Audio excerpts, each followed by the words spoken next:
2026 के अंदर finally law graduates के लिए एक बहुत अच्छी खबर आई और खबर आ रही है राजस्थान से, जहां पर आरपीसी ने असिस्टेंट प्रोसिक्यूशन ऑफिसर की वैकेंसीज डिक्लेयर कर दी। और वैकेंसी क्या डिक्लेयर की है?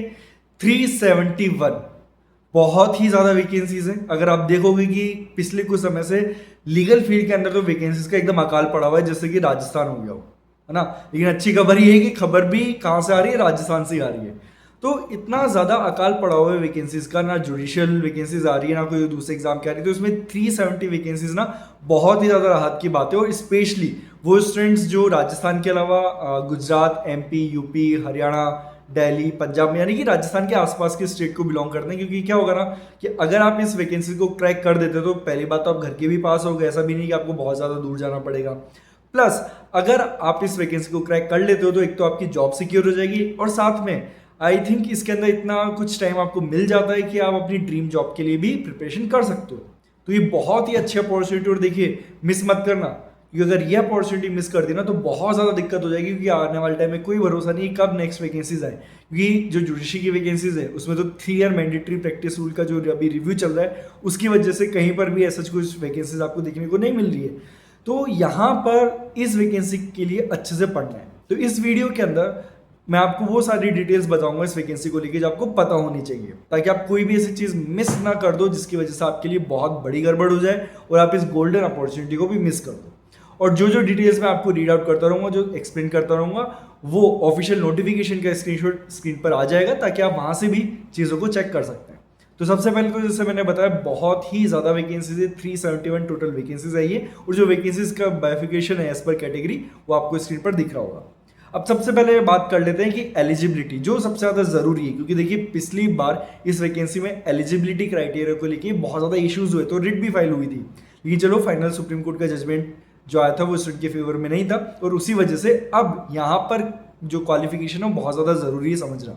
देखो क्वालिफिकेशन क्या है कि यहाँ पे फ्रेशर्स को भी अपॉर्चुनिटी दी गई, यानी कि अगर आपके हाथ में लॉ की डिग्री है ना तो आप इस जॉब के लिए अप्लाई कर सकते हो। लेकिन ध्यान रखना जिस दिन last day of form filling है ना उस दिन आपके पास लॉ की डिग्री होनी चाहिए। ये है सबसे जरूरी चीज, क्योंकि पिछली बार क्या हुआ था ना, बहुत सारे जो फाइनल ईयर के स्टूडेंट थे जो 10th सेमेस्टर में थे, तो उन्होंने क्या किया था, फॉर्म फिल कर दिया था और फिर बाद में लगा दी रिट कि सर हमें भी अलाउ करोगे कि जिस दिन फाइनल एग्जाम है एपीओ का उस दिन हम एलिजिबल हो रहे हैं, हमारे पास डिग्री है। अब क्या होता है ना, इस तरीके के इश्यूज से जो लोग प्रिपेयर कर रहे हैं ना उनका भी ध्यान भटक जाता है, वो भी थोड़ा सा डाइवर्ट हो जाता है कि यार पता नहीं वैकेंसीज पोस्टपोन ना हो जाए, कुछ और ना हो जाए। तो इसी रीजन की वजह से अब क्योंकि सुप्रीम कोर्ट ने भी वहां पे उन स्टूडेंट्स को रिलीफ नहीं दिया था, तो आरपीसी ने एक बहुत अच्छा काम किया कि नोटिफिकेशन के अंदर ये डाल दिया कि भैया हम कोई दूसरी डेट कंसिडर ही नहीं करेंगे। जिस दिन लास्ट डे ऑफ फॉर्म है ना उस दिन आप एलिजिबल होने चाहिए, यानी कि आपके हाथ में लॉ की डिग्री होनी चाहिए। अगर नहीं है तो भूल जाओ फिर इस वैकेंसी को लेके। ओके, फिर उसके बाद अगर मैं बात करूं एलिजिबिलिटी क्राइटेरिया एज पर दी एज, तो मिनिमम एज आपकी 21 होनी चाहिए और जो मैक्सिमम एज है वो है 40 ईयर्स। तो मुझे लगता है सफिशिएंट जो क्राइटेरिया वो ठीक है यहाँ पर इतना। अब उसके बाद अगर अपन बात करें कि यहाँ पर जो सिलेबस दिया गया है, ठीक है, सबसे ज्यादा जरूरी वो है। और सिलेबस से पहले मैं आपको बताता हूँ कि किस स्टेजेस में एग्जाम होने वाला है। देखिए यहाँ पर जो आपकी प्री और मेंस दोनों जो एग्जाम होने वाले हैं, प्री में जो बच्चे क्वालिफाई करेंगे वो मेंस दे पाएंगे। अब यहाँ पर जो है टोटल कितने बच्चे क्वालिफाई करेंगे मेंस के लिए? 15 times of the total vacancy. तो टोटल वैकेंसी 371 है और 15 टाइम्स अगर मेंस के लिए क्वालिफाई करेंगे तो आप मान के चलो अप्रोक्सीमेटली 5,500 के आसपास जो स्टूडेंट्स अपियर होने वाले हैं मेंस के लिए। अब यहां पर अगर हम बात करें कि फॉर्म किस दिन से ओपन होने वाले हैं, तो फॉर्म की जो फर्स्ट डेट है जिस दिन से फॉर्म ओपन होंगे वो होने वाले हैं 8th ऑफ जून से। 8th ऑफ जून से फॉर्म स्टार्ट होंगे और जो last date of form filling है वो है 7th ऑफ जुलाई। अब देखो यहाँ पे ध्यान रखना, मैंने बहुत बार देख लिया, इंटरेस्ट में मैं बना के नहीं बोल रहा हूँ सिर्फ आपको डराने के लिए। रियलिटी में मैंने ऐसे बच्चों को देखा है जो इन चीज़ों को टालते रहते हैं कि लास्ट डे फॉर्म फिल कर देंगे, वो फॉर्म फिल ही नहीं कर पाते। मतलब यूजीसी नेट के लिए भी मैंने बच्चों को देख लिया है। इवन आरजेएस में, मतलब मेरे पास जब लास्ट वैकेंसी आई थी आरजेएस की, तब कुछ बच्चों को कॉल आया कि सर डेट निकल गई क्या, फॉर्म ही फिल नहीं कर पा रहे। तो भैया डेट निकल गई थी।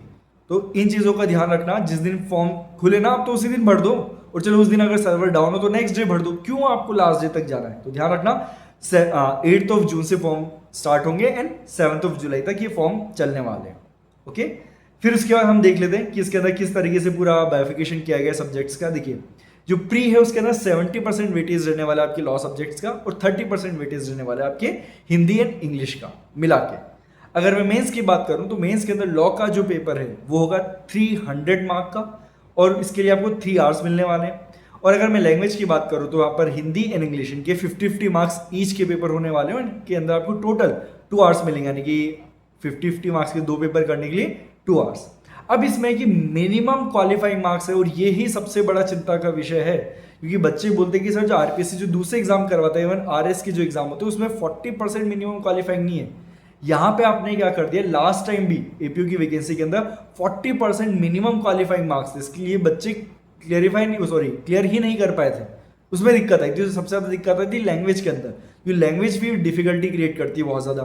तो यहाँ पर मिनिमम 40% क्वालिफाइंग मार्क रखे गए हैं और उसमें जो एससी एंड एसटी कैटेगरी है उनके लिए 5% मार्क का रिलैक्सेशन दिया गया है। अब यहाँ पर अगर हम बात करें कि जो आपका पेपर 2 यानी कि जो लैंग्वेज का होने वाला है उसका क्या स्टैंडर्ड रहेगा और सीनियर सेकेंडरी लेवल का आपका एग्जाम होने वाला है। ओके, फिर उसके बाद अगर मैं सिलेबस की बात करूं, सब्जेक्ट्स की बात करूं लॉ के अंदर, तो सब्जेक्ट्स के अंदर कोई भी चेंज नहीं किया गया है, एज इट इज वही सिलेबस आपको दिया गया है जो लास्ट टाइम एपीयू की वैकेंसी में था। IPC, evidence act, then CrPC, जो हमारे प्रीवियस क्रिमिनल एक्ट्स थे वो भी पूछे जाएंगे और उनकी जगह पे जो न्यू क्रिमिनल एक्ट्स हैं वो भी आएंगे, यानी कि बीएनएस, बीएसए एंड बीएनएसएस, इनको भी पूछा जाएगा। इसके अलावा SC ST prevention of atrocity act 1989 ये पूछा जाएगा। Then protection of children from sexual offences act 2012 यानी कि पोक्सो एक्ट।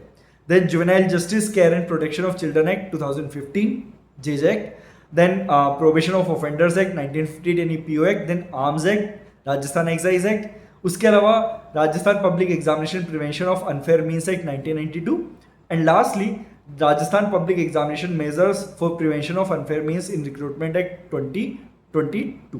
अब देखिए यहाँ पे सिलेबस ऑलमोस्ट सेम है और अगर आप जुडिशरी के एस्पिरेंट है ना तो आपके लिए सिलेबस कोई बड़ी बात नहीं है, क्योंकि मेजर सब्जेक्ट्स क्या है, 3 ही तो मेजर सब्जेक्ट्स हैं, evidence act, IPC and CrPC और उन्हीं का न्यू वर्जन। और अगर आप जुडिशरी की प्रिपरेशन कर रहे हो तो आपको पता होगा इन एक्ट्स में ज्यादा चेंजेस नहीं है, बस सेक्शन नंबर ही थोड़े ऊपर नीचे। हाँ, सीआरपीसी में ध्यान रखने वाली बात होती है कि सीआरपीसी में कुछ मेजर चेंजेस किए गए विद रिस्पेक्ट टू टाइमलाइन, उसका ध्यान रखना है। ओके, फिर उसका लैंग्वेज का तो जैसे मैंने बता दिया सीनियर सेकेंडरी लेवल का स्टैंडर्ड रहने वाला है। अब यहाँ पर अगर हम और भी किसी चीज़ की इसेंशियल चीज़ की बात करें तो यहाँ पर कुछ भी ऐसी चीज़ नहीं है जो आपको और ज़्यादा ध्यान रखनी है। आरपीसी की वेबसाइट पे जाकर आप फॉर्म फिल कर सकते हो। तो ये सारी वो डिटेल्स थी जो आपको एग्जाम के लिए एक्चुअल में पता होनी चाहिए। तो फर्स्ट ऑफ ऑल मेरी एडवाइस तो ये कि भैया फॉर्म फिल करना मत भूल जाना सबसे पहले। अब दूसरी बात की प्रिपेयर कैसे करें, देखो प्रिपेयर करने के लिए क्या करना है ना, देखो प्री जो एमसीक्यू बेस्ड जो क्वेश्चन पेपर होने वाला है आपका, उसमें बहुत से बच्चे बहुत अच्छा स्कोर करने वाले हैं, क्योंकि देखो बच्चों ने इतनी ज़्यादा प्रिपरेशन कर रखी होती है ना कि वो एमसीक्यू कहीं मिस नहीं करते।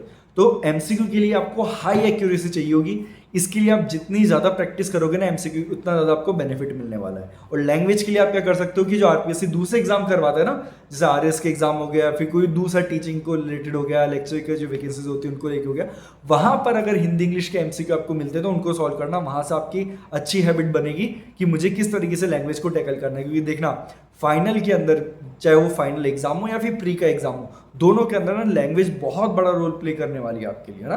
तो लैंग्वेज पे अच्छे से ध्यान देना। अब बात करते हैं मेंस के लिए। इसके लिए मैं डिटेल वीडियो भी बनाऊंगा कि कैसे मेंस की तैयारी करनी है, लेकिन यहाँ पर आपको ध्यान रखना है कि मेंस के लिए लिख लिख के तैयारी करनी है। जितना ज़्यादा लिखोगे, जितना ज़्यादा घिसोगे, उतना ही आपको बेनिफिट मिलेगा एग्जाम के अंदर। लास्ट टाइम भी जब एपीयू की वैकेंसी थी तो हमने जो एपीयू का बैच जो स्टार्ट किया था उसके अंदर हम डेली एटलीस्ट बच्चों से हाफ एन आवर क्वेश्चंस लिखवाते थे, है ना, क्लास स्टार्ट होने से पहले। तो हाफ एन आवर तो उनका बस लिखने में जाता था, और जो माइनर एक्ट्स थे ना उनको हमने 4-4, 5-5 बार लिखवा लिया था उनसे। तो इतने ही ज़्यादा बार हमने उनको प्रैक्टिस करवाई थी ताकि वो कहीं से भी कोई गलती ना कर दें। तो यही करना आपको मेंस के लिए, जितना ज़्यादा लिखोगे उतना आपको बेनिफिट मिलने वाला है। प्लस अगर आपको लगता है कि हम आपकी कुछ हेल्प कर सकते हैं, हमारी गाइडेंस आपको किसी भी तरीके से अपना गोल अचीव करने में आपको हेल्प कर सकती है हमारी गाइडलाइन, तो फिर ऐसी सिचुएशन में आप क्या कर सकते हो, हमारा एपीयू का बैच जो हम जल्दी लॉन्च करने वाले हैं उसकी भी सारी डिटेल्स हम जल्दी पब्लिक डोमेन में अपलोड कर देंगे। तो आप वो एपीयू बैच ज्वाइन कर सकते हैं, वहाँ पे आपको सारी फैसिलिटीज मिलेगी, प्री की टेस्ट सीरीज, मेंस की test series, daily class test. और देखो क्लास टेस्ट जब मैं बोल रहा हूँ कि डेली हम लेते हैं तो इसका मतलब ये नहीं सिर्फ क्लास टेस्ट लिए और कूड़े के कचरे में गए ना, क्लास टेस्ट होंगे डेली और डेली उनको चेक किया जाएगा। और नेक्स्ट डे जब आप आओगे क्लास अटेंड करने तो उन चेक आंसर शीट को आपको दिखाया जाएगा और वहां से आपके साथ डिस्कशन किया जाएगा कि आपने क्या गलती की हर एक इंडिविजुअल स्टूडेंट ने। ये बहुत ज़्यादा ज़रूरी है। बच्चे क्या करते हैं कि अच्छा ठीक है, मेरा फ्रेंड उस जगह पर जा रहा है, मैं भी वहाँ चला जाता हूँ, वहाँ पर उनको कॉपी चेक होकर नहीं मिलती है। कई बार कुछ इशू क्रिएट हो जाते हैं, कई बार इंडिविजुअल बच्चों पे ध्यान नहीं दिया जाता है क्योंकि भीड़ इतनी ज़्यादा है। तो हम यहाँ पर जो है पूरा का पूरा हमारा मोटिव यही रहता है कि हर एक बच्चा जो हमारे पास आया है उसकी जो इंडिविजुअल नीड्स है उसके अकॉर्डिंग हम उसको प्रिपेयर कर रहे हैं। तो अगर आप चाहते हैं और आपको ऐसा लगता है कि हमारी जो गाइडेंस आपको हेल्प कर सकती है, हमारा जो मेथड है पढ़ाने का और चीज़ों को क्लियर करने का वो आपकी हेल्प करेगा, तो आप हमारा एपीओ बैच में ज्वाइन कर सकते हैं और डिटेल्स हमारे चैनल पर आ जाएंगी। So that's all for this particular video and I hope कि आप इस वैकेंसी के लिए बिल्कुल मन लगा के तैयारी करो, बहुत अच्छे से तैयारी करो, क्योंकि देखो ऐसी अपॉर्चुनिटी बार बार नहीं मिलेगी। 370 वैकेंसीज अपने आप में बहुत ज़्यादा है। So all the very best for your preparation and see you in the APO batch.